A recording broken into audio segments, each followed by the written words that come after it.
নমস্কার, ভদ্রসা study class চ্যানেলে তোমাদের স্বাগত। এসআইডিবিআই ব্যাংকের তরফ থেকে পার্মানেন্ট নিয়োগ বিজ্ঞপ্তি প্রকাশিত হয়েছে।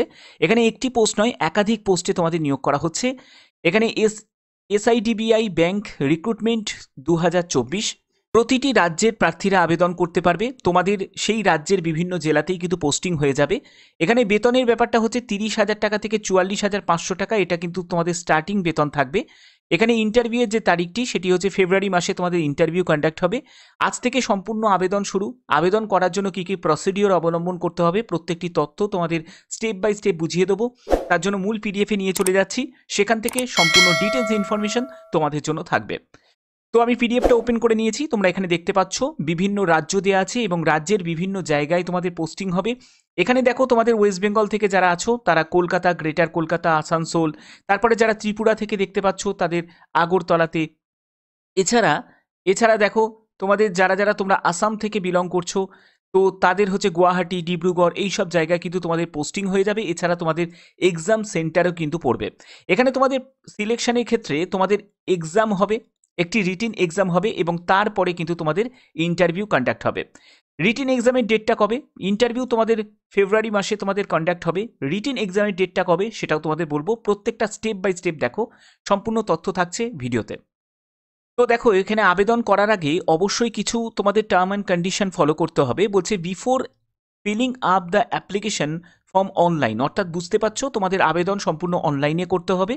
যেখানে দেখো তোমাদের অ্যাজ অন নভেম্বর 8ই নভেম্বর থেকে তোমাদের আবেদন শুরু হয়েছে এবং 2রা ডিসেম্বর পর্যন্ত তোমরা এখানে আবেদন করতে পারবে।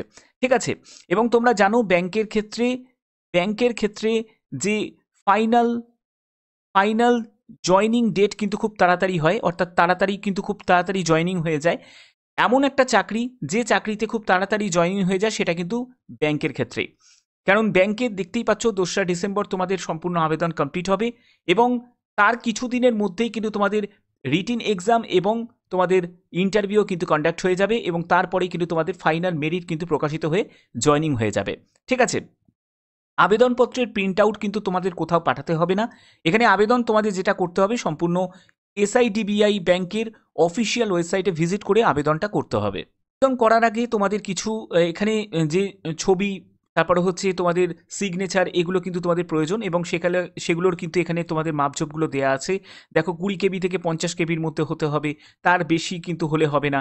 তারপরে সিগনেচারের ক্ষেত্রেও কিন্তু এখানে বলা আছে এবং হ্যান্ড রিটেন ডিক্লারেশন, এগুলোও কিন্তু সবই প্রয়োজন। এগুলো কিন্তু তোমাদের স্ক্যান করে আপলোড করতে হবে। এছাড়া তোমাদের আর কি তোমাদের ইনস্ট্রাকশন যেগুলো ফলো করতে হবে সেগুলো কিন্তু এখানে বলা আছে। এখানে পেমেন্ট অফ ফিস সম্পূর্ণ অনলাইনে তোমাদের পেমেন্ট করতে হবে। ডেবিট কার্ড, তোমরা ক্রেডিট কার্ড, এগুলোর মাধ্যমেও তোমরা পেমেন্ট করতে পারো।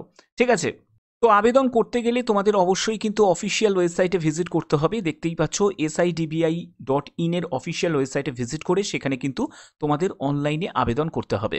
এখানে তোমাদের যে যে কিছু তোমাদের ইম্পর্টেন্ট ডেটস উল্লেখ করা হয়েছে, যেখানে দেখতেই পাচ্ছ যে ওপেনিং অনলাইন রেজিস্ট্রেশন 8ই নভেম্বর থেকে শুরু হয়েছে এবং তোমাদের ক্লোজিং ডেট সেটা হচ্ছে 2রা ডিসেম্বর 2024। এখানে যেটা বলা হচ্ছে যে cut off date for determining eligibility criteria regard to age. দেখো তোমার এজ এবং এলিজিবিলিটি ক্রাইটেরিয়া তোমাদের কিন্তু ক্যালকুলেট করতে হবে 8ই নভেম্বর 2024 হিসাবে। এখানে তোমাদের অবশ্যই কিন্তু যা কোয়ালিফিকেশান আছে সেগুলো কিন্তু তোমাদের মেনশন করা আছে পরবর্তী স্টেপে। এবং তোমাদের যে অনলাইন এক্সাম যেটা ফেজ 1 সেটা 22শে ডিসেম্বর কন্ডাক্ট হবে এবং ফেজ 2টা হবে হচ্ছে 19শে জানুয়ারি 2025 এবং তোমাদের ইন্টারভিউ কন্ডাক্ট হবে ফেব্রুয়ারি 2025।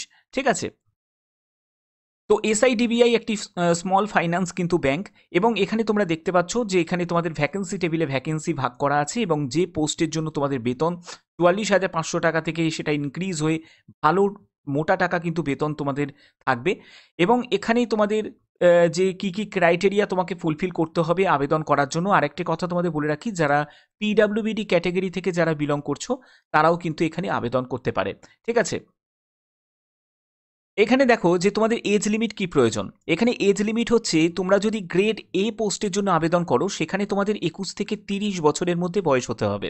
তুমি যদি SC/ST ক্যান্ডিডেট হয়ে থাকো তাহলে তোমার ক্ষেত্রে 5 বছরের ছাড়, আর OBC ক্যান্ডিডেট হয়ে গেলে তাহলে তোমার ক্ষেত্রে 3 বছরের রিল্যাক্সেশন পাবে। এবং যারা পিডাব্লিউবিডি জেনারেল ক্যাটাগরি থেকে বিলং করছো তারা কিন্তু 10 বছরের ছাড় পাবে। এখানে তুমি যদি গ্রেড বি পোস্টের জন্য আবেদন করো তাহলে এখানে 25 বছর হচ্ছে ন্যূনতম এবং তোমাদের সর্বোচ্চ বয়স হচ্ছে 33 বছর। এটি কিন্তু আমি জেনারেলের ক্ষেত্রেই বলছি। তোমরা যদি এজ রিল্যাক্সেশন চাও তাহলে অবশ্যই কিন্তু এসসি এসটি বা ওবিসি পিডাব্লিউবিডি থেকে যেরকম বিলং করছো সেই অনুযায়ী তোমরা কিন্তু গভর্নমেন্ট রুলস অনুযায়ী এজ রিল্যাক্সেশন পেয়ে যাবে। ওকে, এবার দেখো তোমাদের এসেন্সিয়াল এডুকেশন কোয়ালিফিকেশন কি প্রয়োজন। এসেন্সিয়াল এডুকেশন কোয়ালিফিকেশন হচ্ছে অ্যাসিস্ট্যান্ট ম্যানেজার গ্রেড এর জন্য তোমরা দেখতে পাচ্ছ গ্র্যাজুয়েশন, মানে তুমি যদি বিকম পাস করে থাকো ইকোনমিক্স, ম্যাথামেটিক্স, স্ট্যাটিস্টিক, বিজনেস এগুলো নিয়ে, তাহলে অবশ্যই তোমাদের 60% নাম্বার কিন্তু প্রয়োজন আছে। এসসি এসটি পিডাব্লিউবিডি হলে 50% নাম্বার হলেও কিন্তু চলে যাবে। এছাড়া তোমাদের আদার্স যদি কোনো কোয়ালিফিকেশন থাকে সেটাও কিন্তু তোমাদের এখানে গ্র্যান্টেড আছে। পরবর্তী তোমাদের দেখতে পাচ্ছ গ্রেড বি ম্যানেজারের ক্ষেত্রে এখানেও কিন্তু জেনারেল, তোমরা দেখো এখানেও কিন্তু যে কোনো শাখায় গ্র্যাজুয়েশন, এখানে আবার যে কোনো শাখায় মানে আর্টস থেকে হোক, সায়েন্স থেকে হোক বা কমার্স থেকে হোক, যে কোনো শাখায় তুমি যদি গ্র্যাজুয়েট হয়ে থাকো 60% নাম্বার নিয়ে তাহলে আবেদন করতে পারবে। যারা পোস্ট গ্র্যাজুয়েশন করেছো যে কোনো শাখায় তারা কিন্তু 55% নাম্বার পেলেও কিন্তু আবেদন করতে পারবে। এখানে এসেন্সিয়াল কোয়ালিফিকেশন হিসাবে কিন্তু তোমাদের এক্সপিরিয়েন্সের কথাও কিন্তু এখানে উল্লেখ করা আছে, যদি থাকে তাহলে অবশ্যই কিন্তু তোমরা এই সব পোস্টগুলোর জন্য যোগ্য। এখানে যে পোস্টে আবেদন করবে যে কোনো একটি পোস্টের জন্যই কিন্তু তোমাদের আবেদন করতে হবে, একাধিক পোস্টে কিন্তু আবেদন করা যাবে না। ঠিক আছে, এগুলো কিন্তু সবই এখানে উল্লেখ করা আছে এবং কোন পোস্টের জন্য কি কি তোমাদের কাজের যে জব প্রোফাইল সেগুলো কিন্তু এখানে উল্লেখ করা আছে, সেটা একবার ভিডিওটাকে পজ করে একবার দেখে নিতে পারো। ওকে, আচ্ছা, এখানে সম্পূর্ণ ডিটেলসটা কিন্তু দেওয়া আছে। এবার যদি আমি সিলেকশন প্রসেসের ক্ষেত্রে যাই, দেখতেই পাচ্ছ অল স্ট্রিম গ্রেডসের ক্ষেত্রে দেখো এখানে তোমাদের ইংলিশ ল্যাঙ্গুয়েজের ওপর থাকবে 30 কোশ্চেন্স, 30 মার্কস থাকবে। রিজনিংয়ের ওপর থাকবে 25 কোশ্চেন, 25 মার্কস। তারপরে quantitative aptitude 25 questions, 25 marks. Computer নলেজের ওপর 20 কোশ্চেন্স, 20 মার্কস। তারপরে জেনারেল অ্যাওয়ারনেসের ওপর 20 কোশ্চেন্স, 20 মার্কস। তারপরে এমএসএমই, যেহেতু এটা একটা স্মল ফাইন্যান্স ব্যাঙ্ক, তো সেক্ষেত্রে তোমাদের কিন্তু এমএসএমই পলিসি, রেগুলারিটি, রেগুলেটরি, তারপরে হচ্ছে লিগাল ফ্রেমওয়ার্ক, এই সব টাইপের কিছু প্রশ্ন থাকবে, সেটা কিন্তু 30 কোশ্চেন্স, 30 মার্কস। এবং তোমাদের স্ট্রিম স্পেসিফিক টেস্ট, অর্থাৎ তোমার যে স্ট্রিমে তুমি অ্যাপ্লাই করছো সেই স্ট্রিমের উপরে কিন্তু কিছু রিলেভেন্ট প্রশ্ন থাকবে। সেখানে তোমাদের 200 কোশ্চেন্স, 200 মার্কসের পরীক্ষা হবে। 120 মিনিটস তোমরা সময় পাবে। ইংলিশ আর হিন্দি এই দুটোই কিন্তু তোমাদের সাবজেক্টের ল্যাঙ্গুয়েজ থাকবে। এছাড়া তোমাদের কিন্তু এটা কমপ্লিট করার পরে তারপরে তোমাদের স্ট্রিম স্পেসিফিক টেস্ট কিন্তু হবে, যেটা তোমাদের ফেজ 2 বলছে। তো এগুলো কিন্তু তোমাদের সম্পূর্ণ এখানে মেনশন করা আছে। তো তোমরা অবশ্যই কিন্তু যারা যারা আবেদন করবে তারা কিন্তু অবশ্যই তোমরা দেখে নেবে, এই ভিডিওটাকে পজ করে একবার দেখে নেবে ডিটেলসটা। ঠিক আছে, তোমাদের জব লোকেশন আমি আগেই বললাম, বিভিন্ন জায়গায় কিন্তু তোমাদের জব লোকেশন হবে। যারা ওয়েস্ট বেঙ্গল থেকে বিলং করছো তাদের কলকাতা সহ বিভিন্ন জায়গায় জব লোকেশন হবে। এছাড়া যারা যারা যে স্টেট থেকে বিলং করছো তারা সেই স্টেটের মধ্যেই কিন্তু জব লোকেশন হবে। এখানে তোমাদের আবেদন মূল্য কত টাকা লাগবে? আবেদন মূল্য, তুমি যদি এসসি এসটি পিডাব্লিউবিডি থেকে যদি বিলং করো, তোমার এখানে অ্যাপ্লিকেশন ফিস কিছু লাগছে না, শুধু ইন্টিমেশন চার্জেস লাগবে 175 টাকা। এবং দেখো তুমি যদি আদার্স কাস্ট থেকে মানে জেনারেল, ইডাব্লিউএস, ওবিসি ক্যাটাগরি থেকে যদি বিলং করো, 925 টাকা হচ্ছে অ্যাপ্লিকেশন ফিস, 175 টাকা হচ্ছে ইন্টিমেশন চার্জেস, 1100 টাকা মতো তোমাদের লাগবে।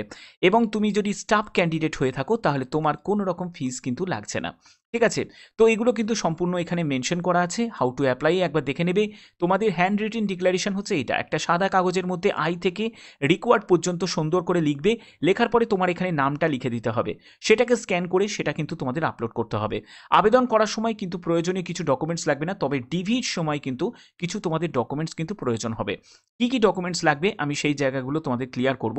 তো দেখো, তার আগে তোমাদের বলে দিই যে কোথায় কোথায় তোমাদের এক্সাম সেন্টারের ব্যাপারটা, সেটা ফেজ 1 ফেজ 2 এর কিন্তু ব্যাপার কিন্তু থাকবে।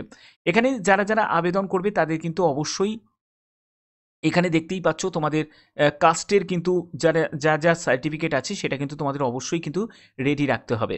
দেখো, এটা ফেজ 1 এর ক্ষেত্রে তোমাদের এক্সামিনেশন সেন্টার কিন্তু এইসব জায়গায় কিন্তু পড়বে যেগুলো বললাম, এবং ফেজ 2 এর জন্য কিন্তু তোমরা কলকাতাতে কিন্তু এক্সাম সেন্টার পেয়ে যাবে। দেখো এখানে কলকাতা, গ্রেটার কলকাতাতে এক্সামিনেশন সেন্টার কিন্তু পেয়ে যাবে। যারা আসাম থেকে বিলং করছো তারা কিন্তু গুয়াহাটিতে এক্সামিনেশন সেন্টার পেয়ে যাবে। যারা ত্রিপুরা থেকে বিলং করছো তারা কিন্তু এই কলকাতা, গ্রেটার কলকাতাও চুজ করতে পারো, না হলে তোমরা কাছাকাছিভাবে তোমরা গুয়াহাটিকেও চুজ করতে পারো। ঠিক আছে, এটা কিন্তু তোমাদের মানে এক্সাম সেন্টার চুজ করা কিন্তু অপশন তোমাদের দেওয়া হবে। ঠিক আছে, তো এইগুলো কিন্তু সম্পূর্ণ এখানে ডিটেলস দেওয়া আছে। এবং দেখো, যারা যারা আবেদন করবে এবং এখানে তোমাদের কি কি ডকুমেন্ট ভেরিফিকেশনের সময় কি কি ডকুমেন্টস তোমাদের রেডি রাখতে হবে সেগুলো ভালো করে বুঝে নাও।